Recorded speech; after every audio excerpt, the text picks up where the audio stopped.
Hello there, my name is Sunny and I post my creations on this channel, usually accompanied by a yapping session talking about my process. In case of fan art though, I try to give a little bit more of personal context for the piece of media that I'm creating the fan art of. Our victims this time are Denji and Reze from the new Chainsaw Man movie that I saw recently. I think all that have seen the movie will agree that it is very good. I'm hoping I'm not the only one though who saw many interesting themes and things you can read between the lines of what is said and shown. So, today I'd like to invite you to do a little analysis of said themes in the movie, precisely speaking, the meaning of water. As soon as I started looking for references for my piece, I started thinking that there's definitely something going on with water in this movie. Thematically, it just made perfect sense to me, but I couldn't quite put my finger on it. That was until I saw a reel by this Instagram user talking about the water themes as well as some other interesting ideas about Beam's connection to Denji. I recommend you check it out, but that basically sent me down the rabbit hole and inspired this whole upload to be more of a video essay rather than just random ramblings. Disclaimer, of course, this is just how I see things and it is my personal opinion and interpretation. I am not claiming that any other interpretation is wrong. Feel free to agree or disagree, discuss in the comments, whatever you'd like. Just please be respectful. Also, obviously, spoilers for the Chainsaw Man Reza Arc movie. With all that out of the way, let's start from the beginning. A quick Google search and we can find a bunch of articles that could lend us a hand with understanding how is water generally used in media. It most commonly connotes sadness, rejection, or despair. Water also represents washing of sins. It is often used metaphorically to represent discontent or to invoke a forlorn mood. As a foreshadowing technique, rain, or water in general, is often used to create a sense of foreboding or impending disaster. In this case, it is even more literal because one of our main antagonists is the typhoon baby. Typhoon meaning a storm that brings rain. It is introduced to us as literal water in the sink, gurgling in the drain as the killer is washing himself with it. Not long after, Reze goes to the bathroom and does something similar, knowing that something is happening. She knows already that she might have to kill somebody and pretend like nothing happened. Maybe she also feels dirty and drained with all her lies, the facade that she has to keep up. We can also feel the sense of pitiful loneliness and forced apathy when Reze is taking down the killer. She's singing a Russian song almost as to comfort herself with it. How many times in movies we see the old trope of lightning flashing through the window as rain pours down mercilessly scaring our protagonists? This time is no different. The killer is leaving puddles behind as if he's the foretold doom itself. We quickly learn that Reze is just pretending to be scared of him. Nonetheless, water seems to follow her and be something that she's not really stoked about. On the rooftop, she asked the typhoon, "So you trapped us here with the rain?" My question is, why would they feel trapped by the idea of getting soaked? They just got out of the pool. Maybe it's supposed to foreshadow Reze's weakness, the thing that will ultimately make her lose the fight?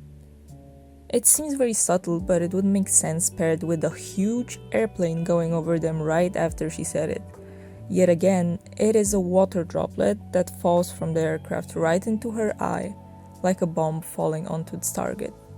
Okay, but let's trace back a little bit, because the water can have some more positive associations.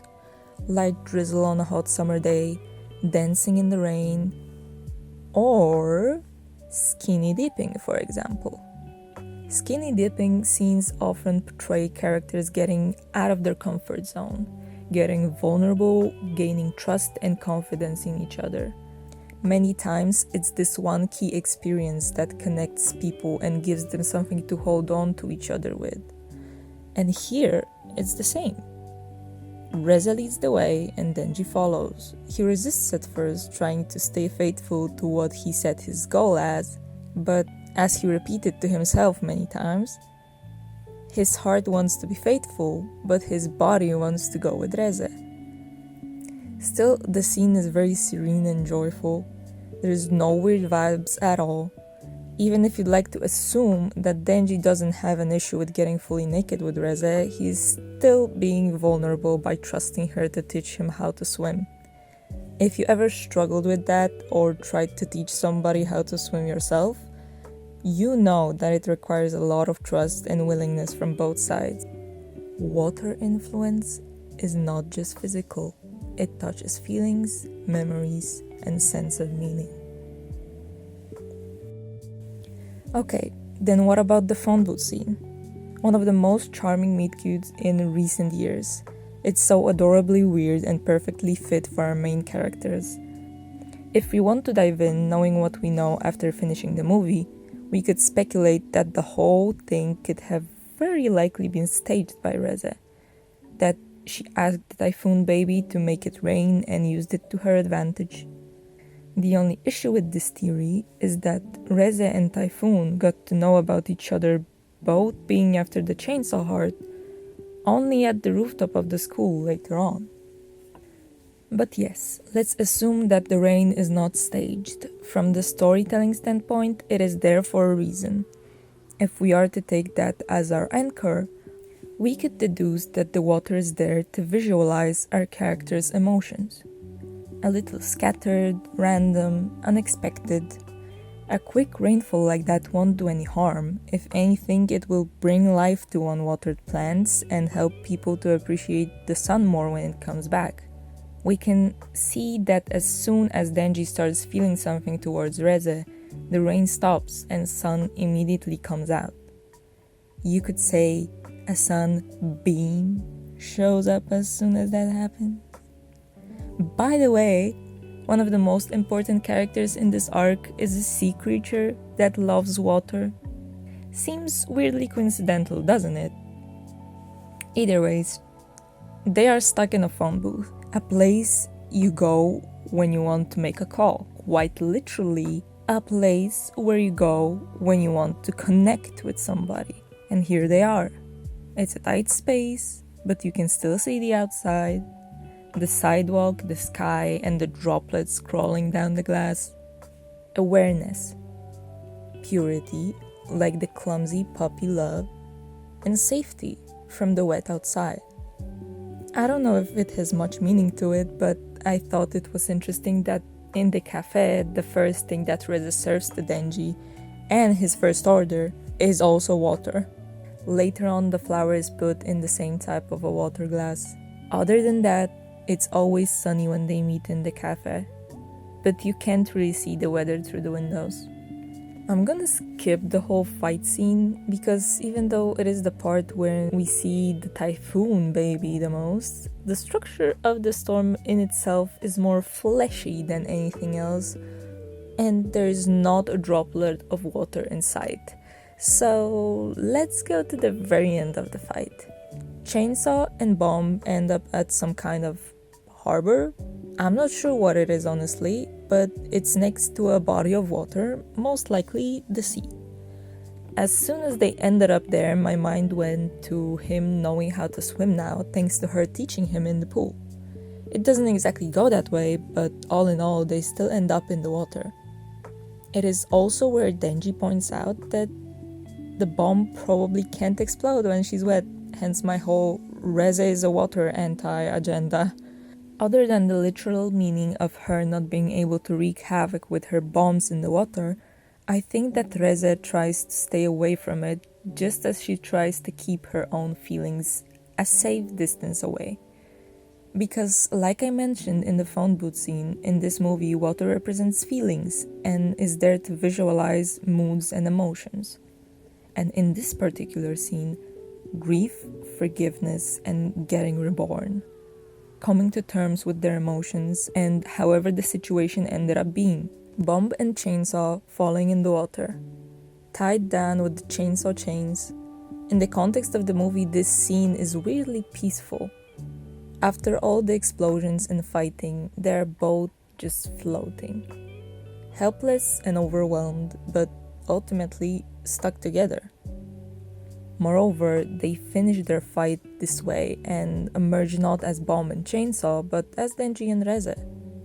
At this point, Reze is weakened, defeated.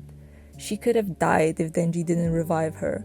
She lost her clothes, so she's as vulnerable as can be. In the pool, both she and Denji were naked, aka completely vulnerable. She was in charge and knew exactly what to do. She led the way and he decided to trust her. This time, Denji is choosing to be vulnerable out of his own volition, and again, we can see it quite literally when he gives Reze his shirt. It's just a sweet gesture, sure, but this time he is choosing to extend his trust again, knowing the truth about everything that happened. Wiser with experience, he doesn't just strip himself completely naked. I would like to point out that Denji could have also died right there and then if not for Beam restarting his engine. He was ready to go down along with Reze, and he too had to come to terms with all of his emotions regarding her. Till that moment, for Denji, most things seemed simple. All he wanted was to be fed and have a roof over his head. But this time, things quickly got very complicated. He doesn't know what to think when Reze tells him that the life he enjoys so much is just the bare minimum for most people. He doesn't know how to choose when he wants to stay faithful to his goals, but someone new appears and flips that order and clarity that he managed to achieve upside down. He's also quite fed up with people not taking care of his heart when he's so willing to entrust it to somebody, fed up with everybody treating him just as means to an end. These emotions approach him like a sudden rainfall and bring him turmoil like the raging storm. But at the end of the day, he's choosing to remember freely splashing in the pool and trusting Reze to teach him how to swim, all of which ultimately leads him to the calm seashore, where the foamy waves keep him at peace.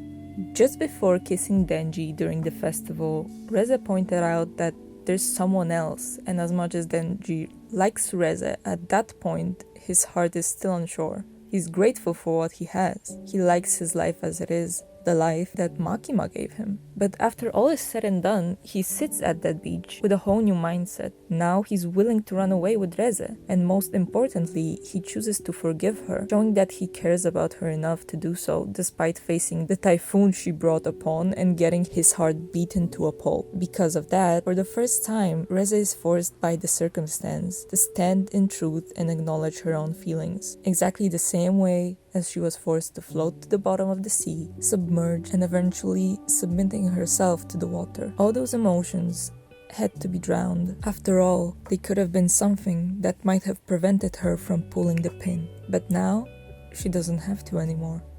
She lost, she failed, and with the way that Denji reacted, that's exactly what gave her that glimmer of hope.